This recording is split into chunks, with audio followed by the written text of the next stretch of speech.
So not how am I unique or singular or original in the secular sense, but rather how are we like Christ? Um, this is a traditional question in Christianity, maybe obviously. And the practice of attempting to mirror Christ in the Christian life is called imitatio Christi, or often just imitatio.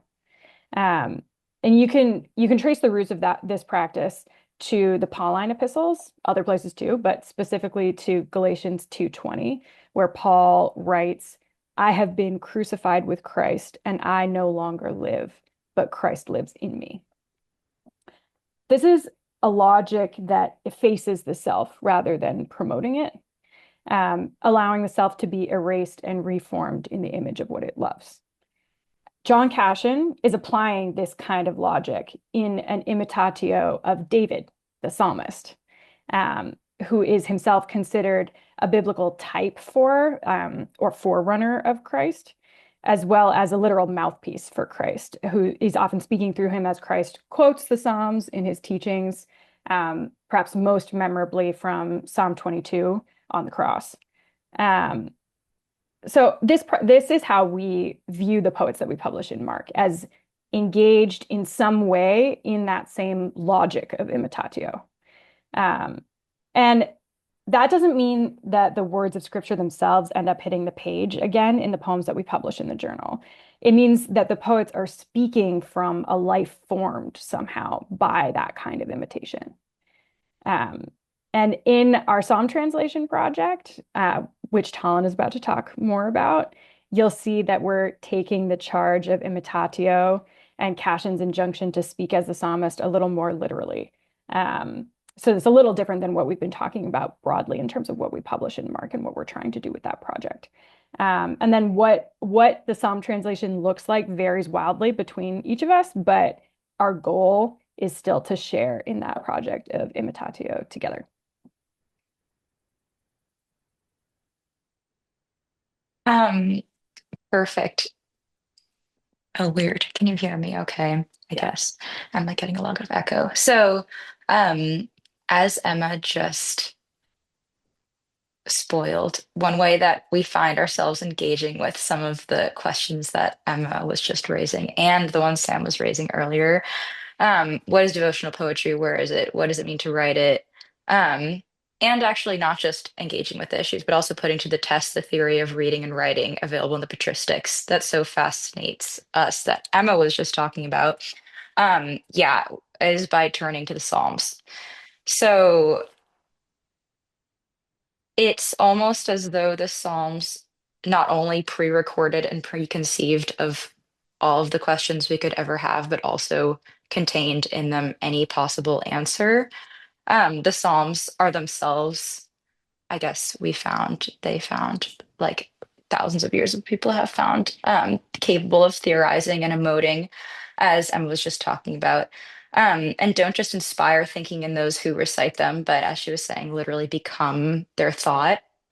Compared to other parts of scripture, the Psalms are a genre of meditative vehicle said to carry within them all the feelings of which human nature is capable, which is something that John Cassian says of just one verse, Psalm 69:2, "Come to my help, O Lord, God, hurry to my rescue."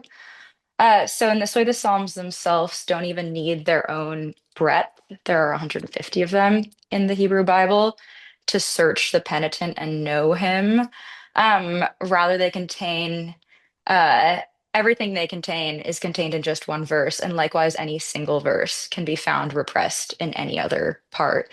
And this figuration of containing and containment is itself Christological in a way, one medieval theological commonplace that can be found across like a bunch of Franciscan sources asserts that he whom the vastness of the sky could not contain was contained within the Virgin's womb. So Jesus the Word is sort of himself a verse that holds the world impossibly, um, and that holds the world and is impossibly contained in the world. Um, so in the Middle Ages, medieval English friar poets composed their own metrical paraphrases of the Vulgate Psalms, and the Vulgate Psalms, their translation into Latin was overseen by Saint Jerome at the end of the fourth century. And by the English Renaissance, the practice of resetting um, the Psalms from the Latin Vulgate became even more widespread, from Sir Thomas Wyatt, Philip Sidney, and John Milton. And so there's a long history of Psalm translation into English, which begins not only with the metaphysicals that I just mentioned, or even the Wycliffe Bible, which is the Lollard Bible that represents the first like twitches of what would become Protestantism among the medievals, but is actually a practice as old as English itself and begins with the Old English metrical Psalms and other Anglo-Saxon iterations. Um, Despite all of that, they haven't really been translated anew very recently or rewritten or reinscribed or whatever. And the three of us found ourselves attempting to see what it would be like to wrestle a little with them because the Psalms are supposed to teach us not only what to ask for, but also how to ask for it. And we wanted to know both of those things. So in particular, we became interested in the penitential psalms, which is a particular set of seven psalms whose origin as a category is actually pretty obscure. They're first mentioned as a unit by Cassiodorus, who's a Roman theologian in the 6th century, where he refers to them in such a way that it's clear that they're already being thought of together at that moment as a group. Because he kind of is like referring to a preconceived of category. He's not like inventing a category in his expositions on the Psalms. Um, but these particular seven are also selected from a much larger array that's used in the Matins of the Office of the Dead, which is a particular mass, and are also said to have been pinned above Augustine's bed in the moments before his death. But this detail was included by Augustine's biographer, who doesn't actually there mention precisely which penitential Psalms of David these were. Um, but still, that lore became consolidated later in the Middle Ages as this set continued to be translated and translated as a group, which continued as such into the Renaissance. So those seven were kind of like retroactively analyzed as being like, or those psalms pinned above Augustine's bed were retroactively analyzed as being these particular seven. Um, so, as the medievalist Susanna Fine has mentioned, in this way, the penitentials represent her quote, a long-standing tradition of psalm translation for lay devotional use when scriptural translation was otherwise restricted or banned. So, if we're talking about like the history of English poetry, there is a ban by Arundel on the translation of scripture in 1407, but like the Psalms were usually conceived of, not always, but usually as being exempt from this ban. Um, and these particular seven Psalms are also frequently found at the end of medieval books of hours, which are also lay devotional vademecum books, or like Carry It With Me, or household texts used for private lay prayer, and were often also owned and used by women, predominantly. Um, so that is like where these particular set of seven has come from, and I also want to talk about how how those are situated within the Psalms and how the Psalms are situated into the like history of English devotional poetry also.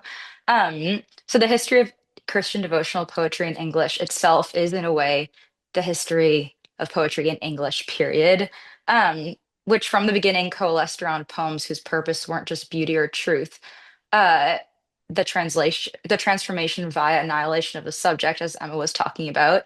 The aesthetic end of this kind of poetry was, in fact, eschatological, offering penitents not only a way to talk to God, but simultaneously a phenomenological education. So, as Emma was talking about, how to remove themselves from themselves in the image of divine union or annihilate the self in the face of the Godhead. This is said to be an encounter that is not an encounter at all, but rather a temporary experience of rapture by way of a sudden incursion by the grace of God. It's the formal, and in particular, the reason that we're talking about poetry and we're talking about this like experience of divine rapture is because it's the formal trappings of poetry, often, especially for the medievals and in the Renaissance, so meter and rhyme, that make it particularly viable form for inducing a change in perception of this kind, upending the penitent's normal or worldly language and replacing it with a differently ordered kind of lyric language that upends the penitent's situation in this like temporal world that we live in by allowing for a brief experience of out of timedness by way of language that measures itself in regular intervals and relies on other forms of recursion at the level of the word, syllable, and beat. Um, The whole psalm is prayer, is something that John Donne wrote in a sermon on Psalm 6, the first of the seven penitentials. And prayer is our whole service to God. I'm going to read a little more of this. He says, prayer hath the nature of impudency. We threaten God in prayer. Prayer hath the nature of violence. In the public prayers of the congregation, we besiege God. We take God prisoner and bring God to our conditions, and God is glad to be straitened by us in that siege. So prayer, when one petition hath taken hold upon God, works upon God, moves God, prevails with God entirely for all. So it's precisely this paradox that prayer can move the immutable, unmovable God that we're all facing ultimately when we face the problems of devotional poetry and what it is, and which Sir Thomas Wyatt, in the middle of kind of this long tradition of translation of the penitentials, wrangled with when he wrote in his own verse paraphrase of all seven of the penitentials from the Tower of London. Paraphrase, as opposed to translation, involves expansion of the psalm verse across the like open field of the stanza as opposed to just like translating verse by verse, which has been important to some of the ways that we've been thinking about like rewriting and translation in our own poems. Um, and why it not only expands on that axis, but also goes on but in between the Psalms and his sequence to actually describe David in the third person and like what he's doing as he's writing them. And he describes David in the preamble to the first of Psalm 6, the first of the penitential songs, as withdrawing himself into a dark, deep cave, falling to his knees, picking up his harp, and singing, quote, thus to God, before Wyatt himself turns to voice David and beginning Psalm 6 itself. Um, and his verse there turns in Wyatt's own idiosyncratic chiastic units. He like often uses these like ABBA forms to say, "Oh God, I dread, and that I did not dread, I may repent, and evermore desire thee to dread. I open here and spread my fault to thee." Playing with these shifts in voicing, the way Wyatt is going between kind of voicing himself, just talking about David, to voicing David himself. You know, where is David when I write, and where am I? Where have I gone? Is part of what it is to write devotionally, and part of what we were involved with when we were writing these psalms that we are now going to read for you. So thank you for listening to us.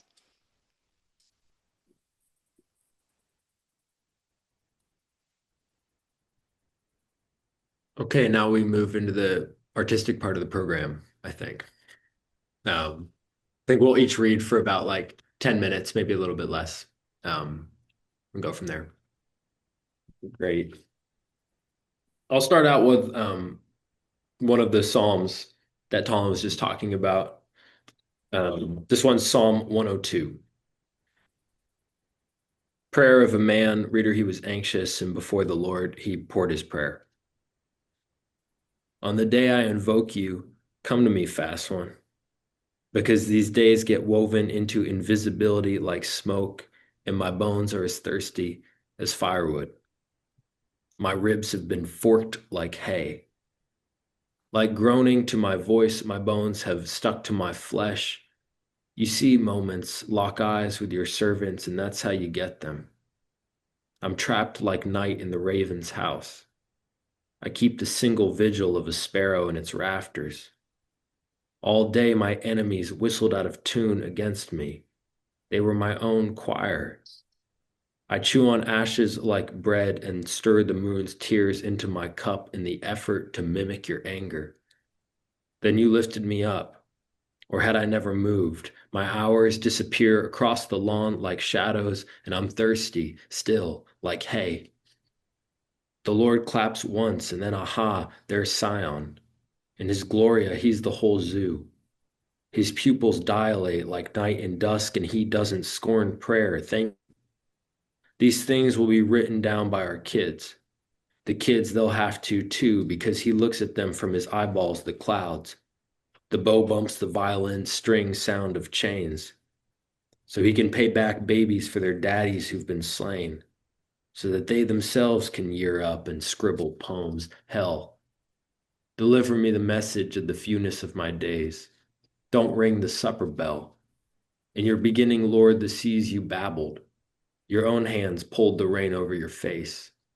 Your hands will grow old like a garment. They'll change my days like sheets, and I'll be changed.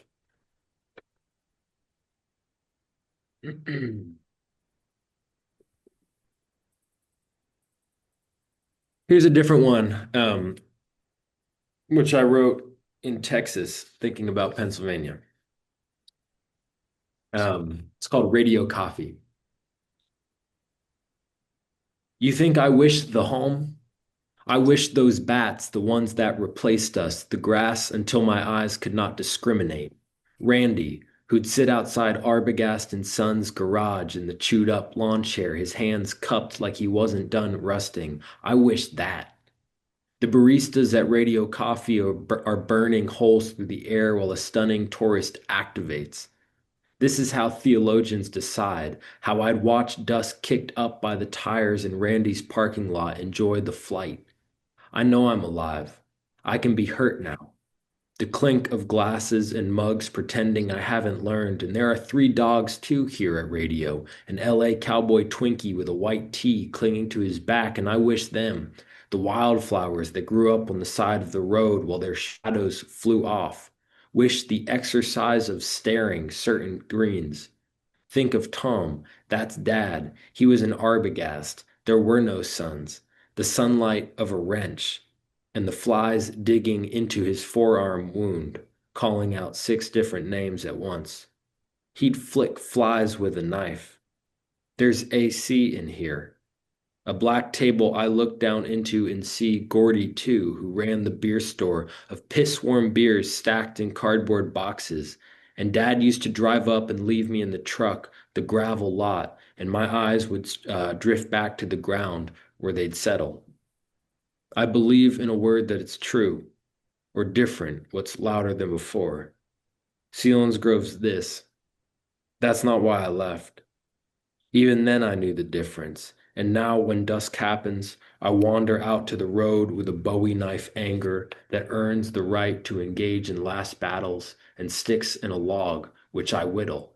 It is green.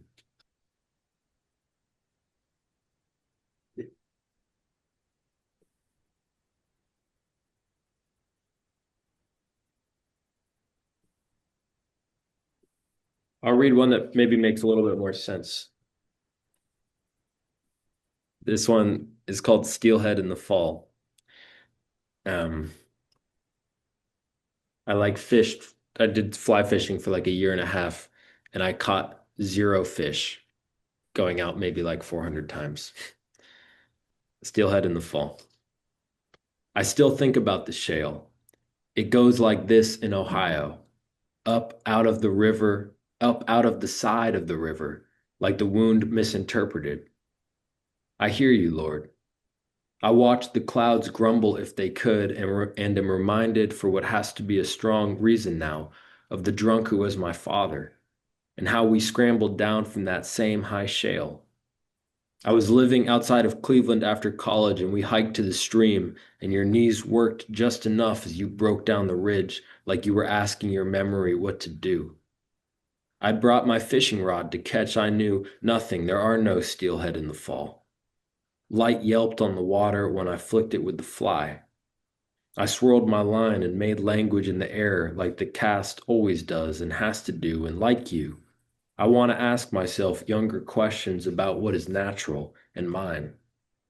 Father, you are the less talkative one here. Damn it, I hate you. And it is November, and the government's closed, and if the airports are really not working, then I won't be visiting as we planned. December, the 4th through the 7th, the frozen meatloaf fresh out of the microwave. Do you forgive me then? I will not forgive you. Will you become better that way? The iron on my desk is the Crucis de Casa you bought with a 5 at a road tent in San Antonio years ago when literature was your own and the words were easy. You said you read for about 2 or 3 people in a Barnes and Nobles, the white chairs that were empty, listening too. How easily, how happily I become you. Do you hear that? What do you hear? Not Mom, but Ronnie, who went with you, is a ghost now. What did you say to each other? Did you joke after about the manager in the Mickey Mouse blouse in the second row who wanted you to sign her book?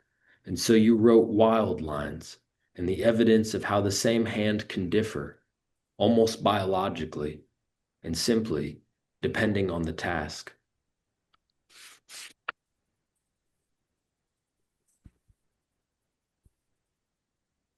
Y'all read one more?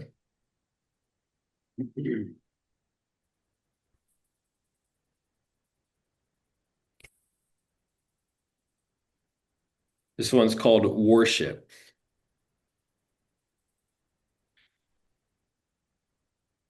This is the sun which I have given up beside me.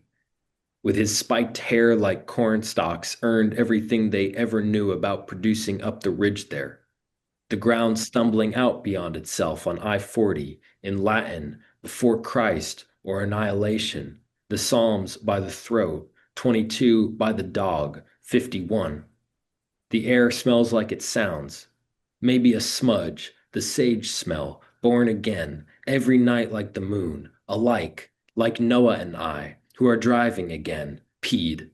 Who the fuck in New Mexico? Who?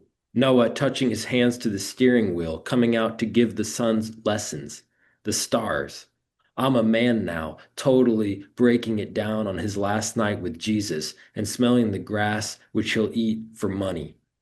Texas. Yes, the big state of where we might find longhorns, and all of us fed by udders. Don't tell me and it comes. I whistle. The wind whistles like an idiot into a motel, a Best Western, smashing on McChickens and deciding whether we should drive into the black, we should bed, which we do, smelling like cowboys of the bar counters polluted as twilight on a swamp. The bar, the country band following the sounds like cash in our pockets. Look, I put my hands together and sin. I grill cows till the coals wake blue.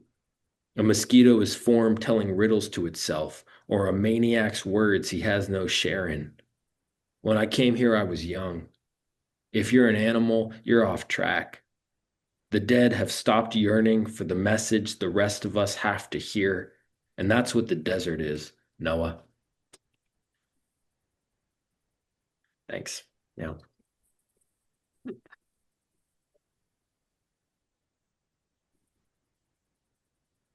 Thanks, Sam. That was great. Okay, I'm gonna also read a mix of Psalm translations and other poems. Let's start with Psalm 51. God, your godhood is unlike my girlhood. You have a vocation and it fits. You love me. That's fitting. If you forgive me, better. God, you're way over here, please. Tell me where we're going. The ditch next to our highway soaks and gets moving, parallel. I see it. It's outside me. I could touch it. The water's hot in the city. Where does that get us? I live in Massachusetts and I do you wrong there. The pipes get rough with mineral. I'm vain. I know I'm right. I drink like that. I rub that in my face. Tap me out of this bus. Turn the hose on me. I pretend my sins count and I count my dreary herd like wives. Forget wives. It's you. It's just you I wrong. I do poorly while you watch. Don't make me drive. I bulk out your psalms. I make sure you're right. Over. You speak. You're found speaking. David never heard of me. David, I am made of 8 main primal cuts. I started life bloody, unbelievably small, drowned, stewed, breathless, pre-drowned, reverse digested. Truthfully, I was born into my problems. I am modeled after a statue of a cow in a Beacon Hill restaurant. Hose me, said the cow. I'm faithful. I'll tell you what I know. My feet split so I can stand. I had 4 legs once, and I am covered to this day in flies that work for you. I stink a lot like the women's bathroom of the South Station bus terminal, where everyone blinks in the mirror, symmetrical. They get that way. You're waving that wet hyssop around on me. You let it drip. Do you seem witchy? But you can take it. You have to wash a sacrifice. Look, pale Emma under this dirt. Now the hyssop water runs like a stuck faucet. It pools through the plates that wetly bridge her back at a slant. She's embarrassed. Yes, but she's for you. You can break those plates like bones. You can make the broken plate rejoice. Make me joy in you, and I'm whole. Shut your wet eyes on my sins. Process them, whatever. My heart, Lord, you can split cleanly, wrap neatly, get the bones singing for you. If you leave again, don't take back the Pentecost. Oh, I'll get like Peter. Again, it is 9 a.m. Again, turn me again in my blood guilt. Lord, I, a killer, you the Lord, you the first fruit beginner, meat beginner, you the restoration, you the universal recovery of Acts 3:21 and Isaiah 2, for he said, all flesh, for the butcher divvies you. No anachronisms for you, just you, for you are just and not just the God of my salvation, my God of my salvation. Lord, am I still speaking? If you wanted slaughter, you don't.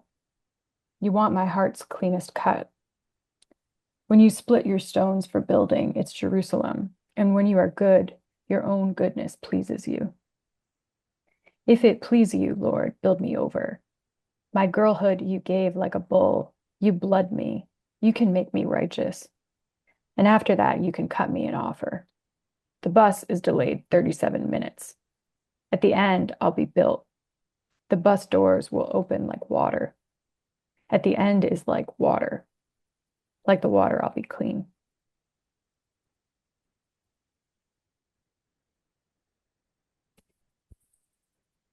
Make me the wound to you. You were thinking oil when you by masses made us, our zillion spectrum of jointed and unjointed skeletons, those hollow, those joined with marrow. You hung us with every kind of carapace, skin, and we slither, whir, sweat, make death. You know your earth and its millennia pressure, how it buries us. Or do you just make day and then night and every night? Every night we asked you for these engines lining the cones down Cedar Street, sunk in their sludge, their pistons, drills, that yellow jackhammer spraying grit at 138, its awning sagging, tinsel streamers flapping in the wet light, light bouncing off the slick curb, those chunks of granite. Who hauled them here? What paycheck broke them from the ground like front teeth? We do multiply. By what law? Do you make law? I mean, when you work, do you use your back? You ease yourself down in the waters. You have eyes you could shut. Would you shut them? Can you smell rain, trash, the sick milk of it, electric burn, diesel, stone smell maybe, whitish brickwork dust floating, then landing, getting gluey in the hairs of that one's forearms, his safety goggles, the cup of his mask, the others leaning against the spattered truck, one boot propped. What are you, if not deeper than dirt? Meteor core, streaky and silver black. You made this world and then you struck it. Flesh flapping limp in the bright. Your flesh pulling runnels through your hands. The blue dank dark. Noise and the blink with it. Don't strike me.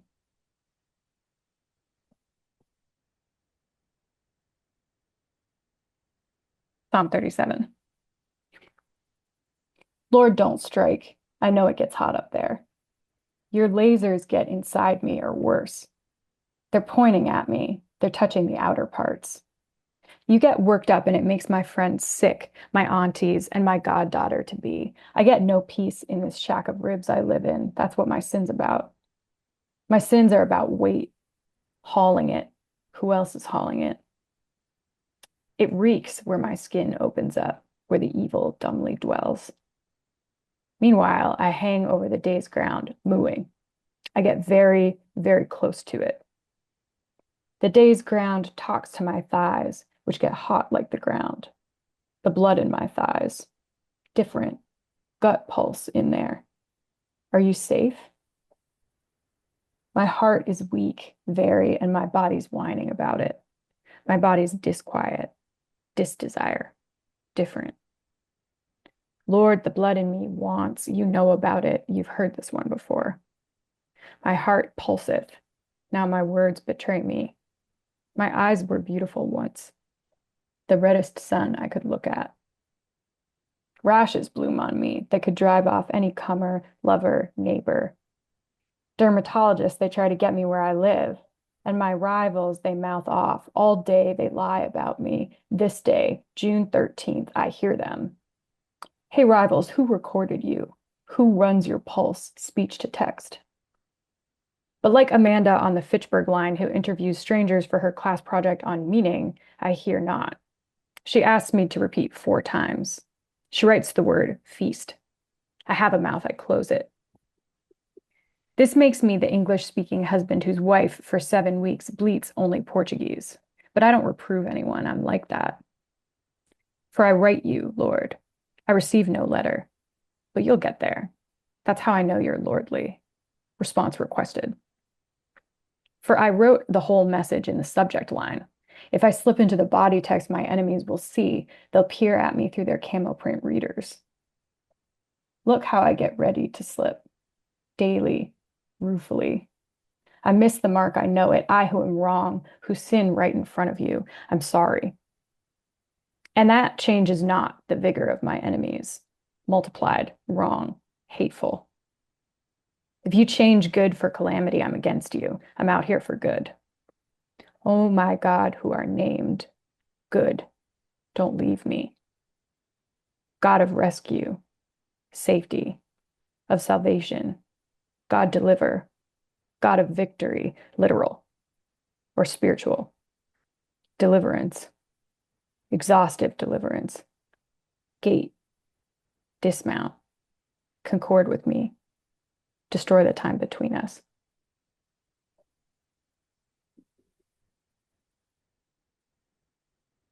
Okay, I think I'm going to read just one more, which is not a psalm. It's called I've Been Directed to the Lower Highland Lake. I have been directed to the Lower Highland Lake after hours, a lake only sometimes free to swim in, but to skate we paid nothing. When we were kids, Ruth took me with Jillian and pulled us out to that unscraped middle. Ruth, who would have been only my age then, our plastic red sled yawing.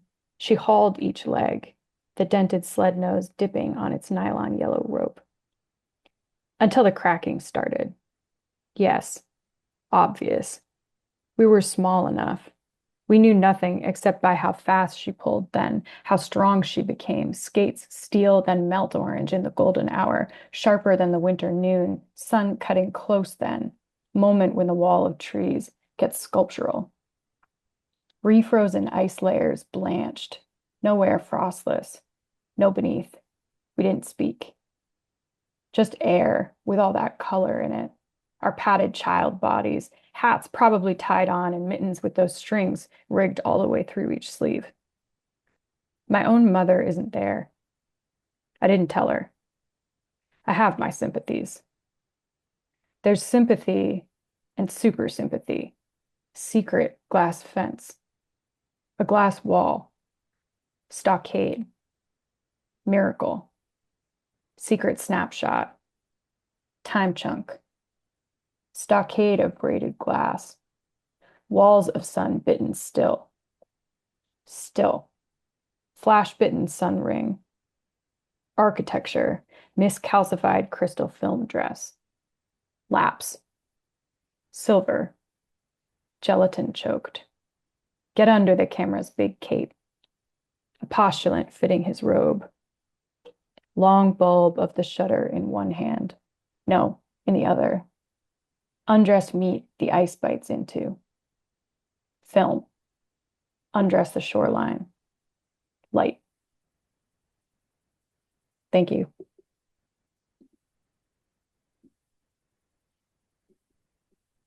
Thanks, Emma. Okay, I'm last. This is called monastic reform.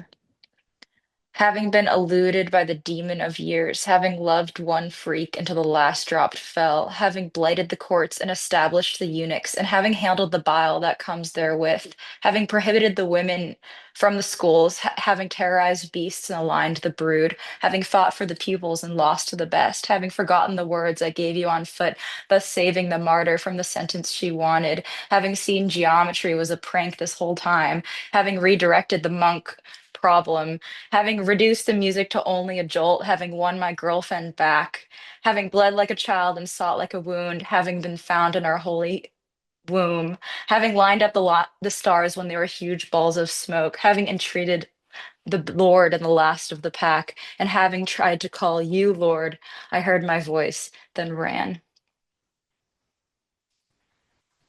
In the book of love, I find these words: I sleep and my heart wakes. Sisters, you must remember the regular. They've never felt the pursuit of hatred on their skin. They don't know time is air, and they don't know how to get out of this vessel against whose sides they press like water. But I'm here to tell you I've seen the place the angles of trees go in the dark. When I took down the commandments, the thought of hope untied me from the earth. It whispered with my mouth. Its eyes were mine. Its horse was silver. There was sex in its blood. Think, children, why did Jesus make you? What is that now beneath your hair turning candlelight into noise? Once I too was lost in a tunnel. The rest is fire and the voice that is yours in this world. Um, this one's called Open Source Psalm. Tonight, lilac is a jinx. Open carrying gnats. I said once I'd choose the block, and you repeated after me like a lamb, like a spirit of the devil inside a lamb, whining, poetry takes many forms. Well, Wyatt said that too, and he couldn't force obsession from his verse from his obsession, darkness welling up in his nib like a highway to God's mirror.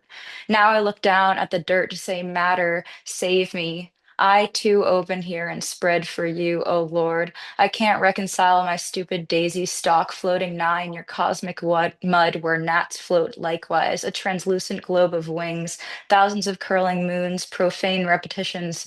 Stop, abandon your charge, mites, leave your valor in a black pile at my feet. What I see through your fog, I cannot tell you now without ravishing my only confidant, circuit made from circuit cleaved. What I'll tell you instead is how this morning's firewives pressed their tits together into a single dark strobe that shot from the sun and brought with it 5G and a radio show that will play in the ears of the damned when Jesus comes back to pilfer the clocks. Change me, O Lord, for I am weary, open only to the idea that I was once coiled in a battery made of you. The problem is, I don't want anything to do with democracy.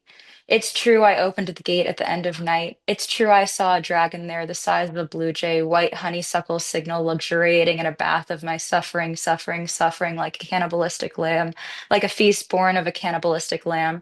And it's true I saw open source sprawl that you were mine before you were pastoral, a flock of fleas above me screaming meat. You are mine because I am far from you. If your lilac swarm still floats headlong all around me, that's because your buzz is the buzz I make. I know my options, the river says, and leaves me here.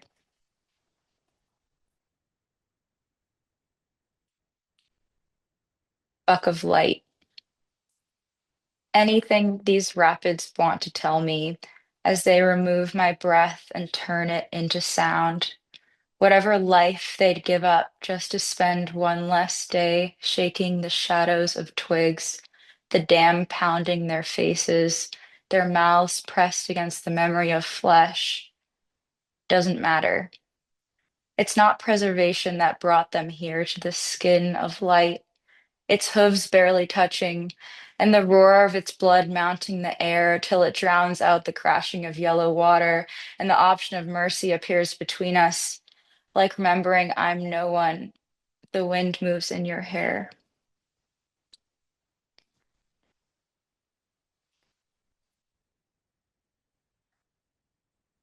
This is Psalm 4143. Lord, hear me out. I'm doing this in public. You who hide on the knife edge of daylight have been careless today, so I can see you. You're going to tell me something I won't like. I can tell by the way you're moving your eyes.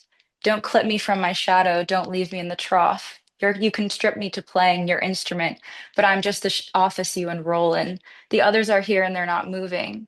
I'm a corpse in the room of your sight. There's a footstool, so I kneel on it. A book appears, so I read it. It's open to one page. See now, 3 times I've come to you. 3 times have the bells squirmed. Frankly, they're sad equations. But none of these times have I been desperate enough. None of them have seen me wanting what's true from our encounter, understanding how badly I was wanting. So I'm sorry. I still don't really get it, but here I am, gripping your hand to my pen and writing, like the thousands of others who've waited for you, knowing you won't come. Hope is what they have.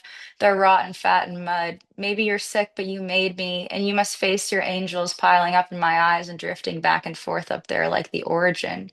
But you've abandoned me. You've saved none of my fixations and none of my mammal cells. Dear measure, is this what I want? To flicker at a bitter pace, expecting to meet the Lord? It's been a year, oh my God. When I talk, you talk, and when you talk, I am your mind. I twitch in your hands. But I have taught you, Talin, so I can relinquish you here in my arms. So I'm the one who's sorry. I used to talk and you'd talk, and when you talked, you still didn't understand, but here I am anyway, gripping your hand to the pen, writing, I am your mind. You twitch in your hands. You're sick, but made you make me, and made you must meet yourself if you want to meet the Lord. Don't you know where you are? The angels are piling up in your eyes. You've abandoned me. I talk. You seize like a motor. Is that what you want? Too many flicker in my offices offering up their breath, but they're not the ones I asked for. We, the parents, wait in the reservoir of night. Contaminated, we hang our drafts in the rafters so the offspring can collect our memories of feudal sun and memorize our craft. I've been thinking about it. I've grabbed my pistol. I've tried reaching toward you in the dirt. It's for you I keep picking up these cowboy boots and lowering them again. It's for you I suffer slippage. I'll wait until morning, but please give me directions, Lord. I'm all alone on Lamar, and that's where the enemy lives. He degrades my shape on earth and resembles me in the dark like ancient seed and scatters the blood inside me and disturbs the flesh that rules me. He tells me my soul is deficient. So hear me out, Lord. My soul is deficient and my faith is gone. Please don't turn away from me. I turn like air above the pit. We are alone in the throats of our enemies. It's from you I try to run. Dictate to me, Lord. You are my God. Help me remember that by the gate of your name I am alive. May you who teach the water its forms teach me by suffering me, and destroy by teaching my assailants, and suffer by saving the ones who squeeze my life into the place you put it, because I am yours. Do you read English, Lord? Okay, I have one more poem called Pearl. Because I'm decent, I'm describing it, so there'll be something left for you when you return. I've done the research. The lightning flailing in the distance was alive once. It eludes me why the unmooring of light from this earth would want something so desperately filthy from our lives as the waste inside us or the matins bells slinging themselves as you touch yourself in your bed. If I had real power, I'd still be lying there, but I'm sitting in a black field accosted by my attempts to admit that as a single cow belches in the distance and the air pretends it's hay and the bald heads of sunflowers sway, not because I understand them to be saying, you are mine, but because that's their purpose, the way the light's purpose are the turnips. Leonard, are you writing this down? Have you found out what poetry's for? Because I know it's the darkness that taught the moles to flinch and these words to blame themselves. Last August, there were fleets of lightning off the Alpine horizon. I can remember that. But you can only see them if you're close enough to feel the sweat hanging from my forearms. I seek it when I come here. I try to suck it right out of the earth. But I've seen it only once, and I sit here now refusing everything but the labor of cicadas and the hissing of the leaves that reminds them of what they used to be when they were fire. You used to touch me. Isn't that the basis for these songs the insects make? I absolve you, Leonard. Does that mean you're supposed to be here with me? Is the light the shape of the hills, or are these hills the shape of light? Beneath them, the shadow of my pen is handing itself over to these trees that move the blackness so delicately, and to this garden spider and the sage, and to the stars coming back after years of divorce. That's all. Thank you.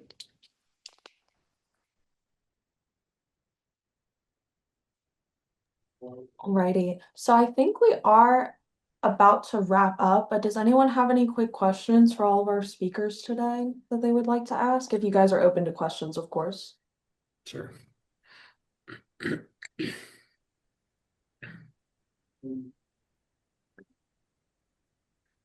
Okay.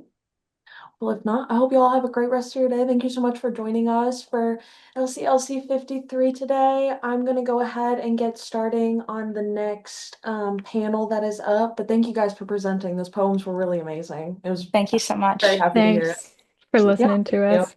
Of course. Y'all have a great rest of your day, okay? Thank You you, too. you too. Thank you. Bye.